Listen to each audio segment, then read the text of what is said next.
In the quiet suburban town of Maple Ridge, where tree-lined streets curled like soft ribbons through neighborhoods, two seventh-graders lived only 5 houses apart. Yet only recently had they learned each other's names. There was Ethan Parker, a thoughtful, slightly shy kid who loved building miniature robots from scrap electronics. And then there was Maya Thompson, energetic, confident, and a natural at almost anything: creative drawing, singing, or turning the most boring assignment into something fun. Even though they attended the same school, they hadn't been close friends.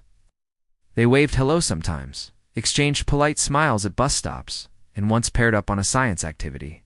But that was all until the moment everything changed. It was a chilly Monday afternoon in late October, when Ethan found himself in real trouble. School had just ended. Most kids rushed toward the buses. Ethan walked alone, backpack heavy with textbooks. He had stayed after class to fix a coding error on his robotics project, meaning he missed his usual bus. He wasn't worried. He usually took the late bus when he had club activities, but today, things were different. As he reached the bus lane, the late bus driver waved from inside the vehicle. "Sorry, kid," the driver said. "District changed routes. I don't run this stop on Mondays anymore." Ethan's stomach sank. His parents both worked late shifts. He had no ride home. He pulled out his phone, but a tiny red bar blinked 1% battery remaining. He tried calling his mom anyway. The phone died instantly. Cold wind brushed across his face. Students scattered from campus, some left in cars.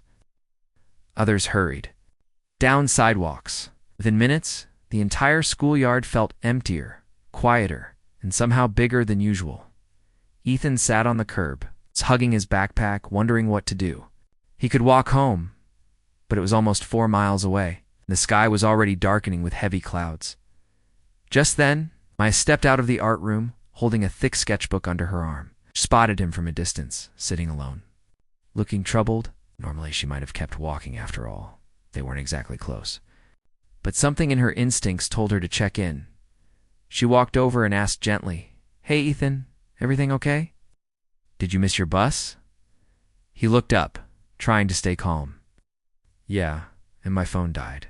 I don't really know how I'm getting home." Her expression softened with concern. "Do you want me to call your parents? You can use my phone?" Ethan nodded gratefully. Maya dialed the number and handed him her phone.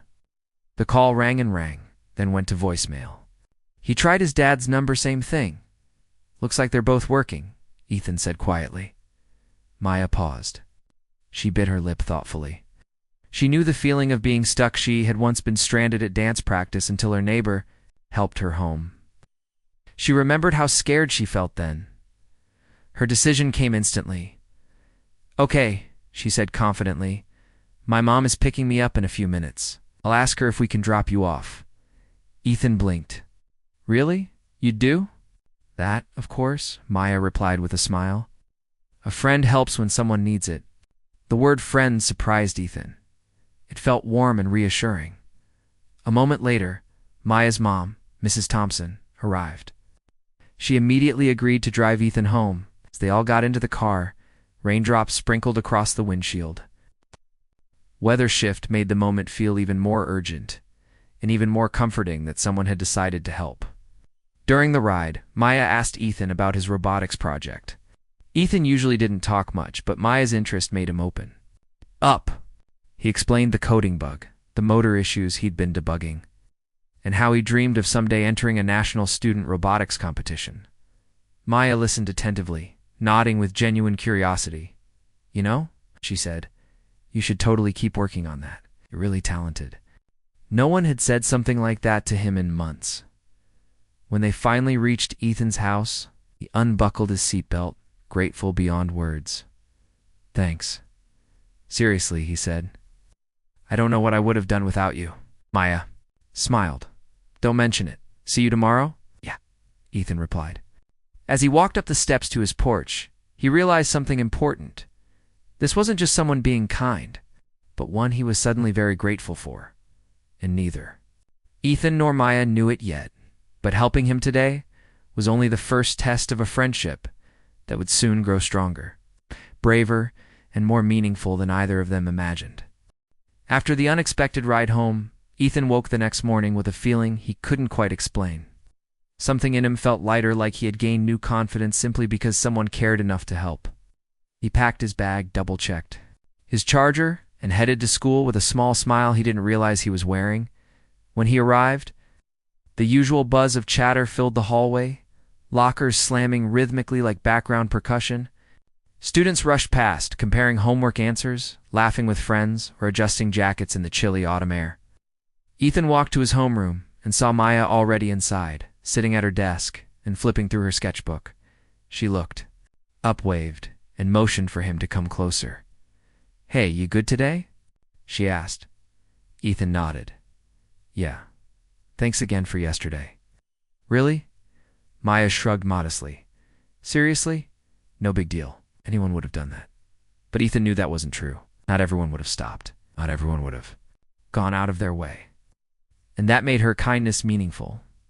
Before they could talk more, Mr. Carson announced that the school's fall STEM and arts exhibition was just 3 weeks away.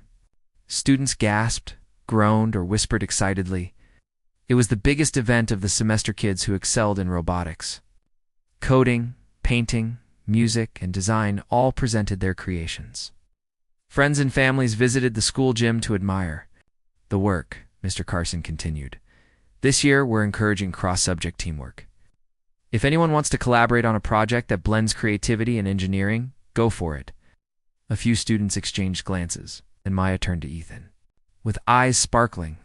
"Hey, your robotics and my art could make something cool together." Idea surprised him, but after a moment, he realized she meant it. "You think so?" "Yeah, why not? You're really good at the tech stuff, and I can help with design and presentation. We'd make a great team." Ethan felt a rush of excitement and nervousness, but he nodded. "All right, let's do it." During lunch, they brainstormed ideas at a picnic table outside. Fallen leaves swirled around them, painting the ground in oranges and browns. After scribbling possibilities on Maya's sketchbook, they decided on a project called the Helpful Buddy Bot, a small robot designed to assist with everyday tasks. Ethan sketched simple circuits and coded logic pathways, while Maya imagined the exterior friendly, approachable robot with a smooth, rounded design. Ethan focused on mechanics. Maya focused on expression and character. Hours passed like minutes over the next week. They met every afternoon in the school's maker lab. Ethan handled the wiring, micromotors, and servo controller programming. Maya sculpted the outer casing using foam material, shaping it with careful hands. Occasionally, she added painted details or stickers to give the robot personality. Between soldering circuits and layering paint, the two talked more than they ever had. Ethan shared funny stories from Robotics Club, and Maya told him about her dream of becoming a children's book illustrator. Conversations flowed, easily unexpected, warm, full of mutual respect. But as their friendship grew stronger, so did the pressure. The exhibition was approaching quickly, and they still had major problems to solve. On a rainy Thursday afternoon, something went wrong. The robot's main motor began overheating during a test run. Sparks flickered near the wires. The entire bot shut down, releasing a scent of burnt plastic. Ethan's heart dropped. No, no, no. Why is the motor overheating? It was fine yesterday. Maya put her tools down and stepped closer. Maybe it's the power supply? Or a loose wire? But Ethan was too upset to think clearly. I should have checked it earlier. Now we're out of time. This whole project is going to fall apart. I ruined it. His voice cracked. He turned away, feeling embarrassed. Failure sat heavy on his chest. The project mattered deeply to him, not just the robot. But the fact that Maya trusted him. Without saying anything, Maya walked over, placed a steady hand on his shoulder, said in a calm voice, "Ethan, look at me." He didn't ruin anything. We're a team. Something breaks, we fix it together. That's what friends do. Her words softened the storm in his mind. She continued, "Let's slow down, figure out what happened, and fix it step by step. We've already come this far. Don't quit now." Ethan took a deep breath and nodded slowly. "Okay, all right. Let's figure it out." Together, they inspected the wiring. Maya held a small flashlight, while Ethan gently probed circuits with a tester device. After a few minutes, he found the problem. A tiny solder blob had melted onto the wrong connection, causing a short. When he pointed it out, Maya grinned. "See, that's fixable," he couldn't help but smile back. "Yeah, it is." They replaced the affected part, rewired the motor, and added a protective resistor. This time, when they powered the robot on, the motors hummed smoothly. Lights blinked in sequence, and the little bot rolled forward exactly as designed. Maya cheered, raising both arms. "Yes, we did it." Ethan laughed, a real bright laugh he rarely let out at school. "We actually fixed it, together." Maya bumped her shoulder softly against his. "Told you we'd make a great team." As they cleaned up the lab for the night, Ethan realized something even more important than the exhibition. Maya wasn't just someone who helped him get home. She was someone who encouraged him when he doubted himself. Someone who stood by him when things got tough. Someone who saw value in him even when he couldn't see it himself. A friend not just in easy times, but in hard ones too. And with the exhibition only days away, their biggest challenge was still ahead. The week of the fall STEM and arts exhibition arrived faster than anyone expected. Flyers decorated the hallway walls, announcements echoed from classroom speakers, and students carried poster boards, models, and instruments from class to class. The whole school buzzed with creativity and nerves. In the Maker Lab, Ethan and Maya put the finishing touches on their project, the helpful Buddy Bot. The robot was painted with soft colors, had cheerful LED eyes, and moved in smooth, short bursts. When prompted, Ethan had perfected the motor system, and Maya had added thoughtful finishing touches. Rounded edges, clean paint lines, and a small, smiling face decal she designed herself. "Okay," Maya said as she secured the robot's casing. "Our Buddy Bot looks amazing. Seriously, look at this little guy." Ethan smiled proudly. "Yeah, we really did it." They tested it once more. The wheels turned, the head lifted, the eyes blinked. Everything worked perfectly. But as they packed up their project, Ethan noticed something bothering Maya. Her energetic spark seemed dimmer. "You okay?" he asked gently. Maya hesitated. Yeah, just exhibition nerves." Ethan knew her well. Enough now to see there was more behind her answer, but he didn't push. Instead, he said, "Hey, whatever happens, we're in this together. Our project is strong. And even if something goes wrong, we'll figure it out." She looked at him and smiled softly. "Thanks, Ethan." By Friday afternoon, the school gym transformed into a showcase arena. Tables lined the walls, each displaying a unique creation. Hand-drawn comics, digital art tablets, science experiments, wooden sculptures, and more. The lights were bright, the air warm, and the crowd excited. Parents, teachers, and students wandered from table to table, admiring the work. Ethan and Maya set up their display on table number 14. Maya arranged the sketches and design drawings around the robot, while Ethan prepared the controller. Software, everything was ready, or so they thought. When the judges arrived, a small team of teachers and community volunteers, something unexpected happened. As Ethan tapped the activation button, the Buddy Bot turned on and immediately let out a sputtering noise. The wheels moved unevenly, one side dragged, the LED eyes flickered off, then on again. Ethan's heart stopped. Not now. Not. In front of everyone, he knelt beside the robot and frantically checked the wiring. His hands trembled. Sweat formed on his forehead. A crowd gathered around the table. Whispers grew louder. Maya crouched next to him and whispered, "It's okay. Slow down. Let's take a breath." But Ethan could barely hear her over the rising panic in his chest. No, it's broken." "Why now? It worked this morning." Maya placed a calming hand on his back. "Hey, look at me." He looked up flustered, scared, frustrated. "We're a team," she reminded him gently. "Whatever. We fix it. Like we always do." Her words grounded him again. Together, they inspected the robot carefully. Maya noticed a thin wire peeking out from a corner seam. "There, look," she said. Maybe the wheel connector shook loose on the walk to the gym. Ethan gently tightened the connector, adjusted the internal wire, and reset the battery. Porty took a deep breath. Maya nodded reassuringly.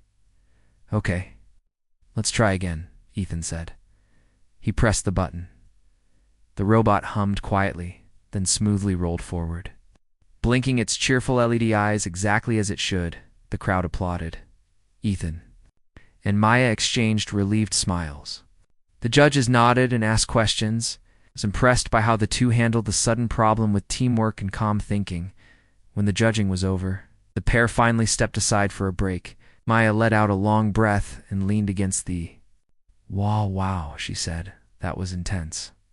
Ethan laughed lightly. You think? Then he noticed again Maya's quietness from earlier. He decided to ask, Maya, before the exhibition, you looked upset. Was it really just nerves? She hesitated, then nodded slowly. Yeah, but not about the project. It's just, I've always done art by myself, and sometimes people think art doesn't matter as much as science or tech. I guess I got scared I'd mess something up for you. Ethan blinked in disbelief. Mess something up, Maya? Your designs made the whole project come alive. Without you, BuddyBot would be just wires. She looked down, touched by the sincerity. And besides, he continued, you're the one who helped me when I panicked. Twice now. That's not messing up. That's being the best partner I could ask for. Her smile returned bright, confident, genuine, before they could say anything else. The announcement microphone crackled overhead. Attention students and families, thank you all for attending. We are ready to announce this year's exhibition recognitions. Everyone gathered around the stage as the principal took the microphone. Ethan and Maya stood shoulder to shoulder, their hands brushing slightly in the crowd. The principal read, through several categories, Best Visual Art, Best Engineering Project, Most Creative Interpretation, Best Collaboration, and more. Finally, she reached a special one. This year's award for outstanding teamwork goes to Ethan Parker and Maya Thompson for their project Helpful BuddyBot. The crowd clapped. Maya's eyes widened in shock. Ethan stared, stunned. They looked at each other, then burst into joyful laughter as they walked up to the stage. Maya whispered, "We did it." Ethan replied, "No, we did it together." They accepted the certificate and posed for a picture with the BuddyBot proudly sitting between them.